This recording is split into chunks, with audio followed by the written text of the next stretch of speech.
આવે છે ને તો નિર્દોષ યુવાનો એટલે મારી નાની વયના હોય છે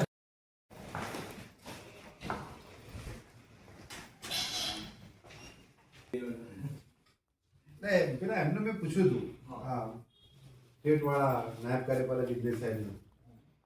कई जगह है जरूर बनी है કેસરીની સ્ટાર્ટિંગ થાય ને આપણે હા. સોનારીથી આવીને કેસરી સ્ટાર્ટિંગ થઈ ગયા પેલો વિડિયો તમે જો એ રીતની છે કે 19 તારીખે જે બનાવ બન્યો હા. અમારા ગામના બંને યુવાનો હા. બંને સગા ભાઈઓ હા. એકની ઉંમર તો 8 વર્ષ છે ને એકની 17 વર્ષ છે તો બંને યુવાનો મોતને ભેટ્યા છે તો બીજી વખત આવો અકસ્માત ન થાય અકસ્માત થાય દિવસથી જે યુવાનો બધા ગાડી ચલાવીને આવે છે ટુ વ્હીલ હોય ફોર વ્હીલ હોય એ ડ્રિંક એન્ડ ડ્રાઈવ હોય છે અને બીજી વસ્તુ કે પોલીસ છે પ્રશાસન તો એ પણ ત્યાં કંઈ પેટ્રોલિંગ હાથ ધરતું નથી પેટ્રોલિંગ હાથ ધરે તો પણ અહીંયા કોઈને અટકની બાજુમાં તો એ ત્યાં તો બહુ રોજના 2000 થી વધારે લોકો આવતા હતા બધા ગામડાઓના મચ્છી લેવા માટે ને ત્યાં પણ બહુ ટ્રાફિક થાય અને વાહનો બધા ફૂલ સ્પીડમાં જ ચાલતા હોય છે તો અમે એવું કહેવા માંગીએ છીએ કે અહીંયા ટ્રિપલ મૂકવામાં આવે બોમ્બ ટોટલ 5 મૂકવામાં આવે તો શાક માર્કેટ છે તો ત્યાં મૂકવામાં આવે સ્કૂલ છે તો તેની આગળ મૂકવામાં આવે અને સ્ટેશનની સ્ટાર્ટિંગ થાય ત્યાં મૂકવામાં આવે અને બસ સ્ટેન્ડ ટોટલ જો આ 5 મૂકવામાં આવે તો આ અગાઉ સરપંચ રજૂઆત કરી હતી માજી સરપંચ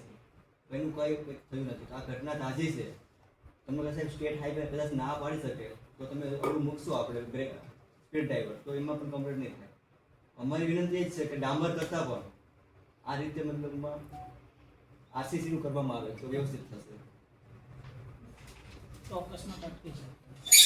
અકસ્માત અટકે ને સાહેબ આમાં તમને વાંચ્યું ઘણા લોકોનો ને આ જીવ ભોગ લેવાના સારી રીતે એક્સિડન્ટ બહુ થઈ ત્યાં બહુ એક્સિડન્ટ થયા કરે તમને વરમાં એક બે તો હોય જ એમ આ ટ્રિપલ અકસ્માત છે ઉપર નાની વયના છોકરા બંને સગા ભાઈઓ બિચારાને બહુ દુઃખદ ઘટના છે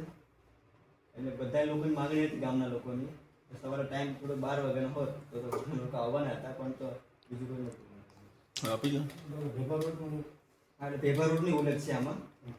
ટોટલ 5 મૂકવાના છે સાહેબ આ રીતે કંઈક કરાવજો પણ કેટલા એ વિસ્તાર કેટલા કિલોમીટરનો થાય 1 જ કિલોમીટર 1 કિલોમીટર એનો પૂરો થાય છે 1 કિલોમીટરમાં તો 5 કેમ મૂકવા સાહેબ એ મતલબ સ્પોટ થોડા જેવા ગાળા છે મુકાય ને તો ત્યાં મૂસાય એટલી બધી ગતિ સ્પોટ જેવા છે ટ્રાફિક કઈ એવું જ નહીં ગ્રામ્ય લેવલ છે ને સર સ્કૂલના છોકરા છૂટે ને એક કોર સ્કૂલ છે. તારે ઈ જ રોડ છે એના માટે એક બેભાર રોડ બીજું કોઈનું કંટ્રોલ ખોટું આવડું નથી એમાં એટલે ગોસાઈભાઈ ના ને હું મોકલું ને તમારો સંપર્ક કરશે એ આવો ને કારણ કે તમે ત્યાં જુઓ ને સાહેબ પણ બકાલામાં. સ્થળ જોઈને એ તો એટલે રસ્તો સાંકડો છે ટ્રાફિક તો બહુ થાય છે અને મતલબ આમ બધું ફૂલ સ્પીડ હોય કોઈ કંટ્રોલ નહીં પોલીસ ચોકી છે એક જનરક્ષક છે છતાં પેટ્રોલિંગ નથી કરતા તમે પીઆઈ સાહેબને પણ આપવાના છે અમને પેટ્રોલિંગ કરાવો ના મેં કરાવી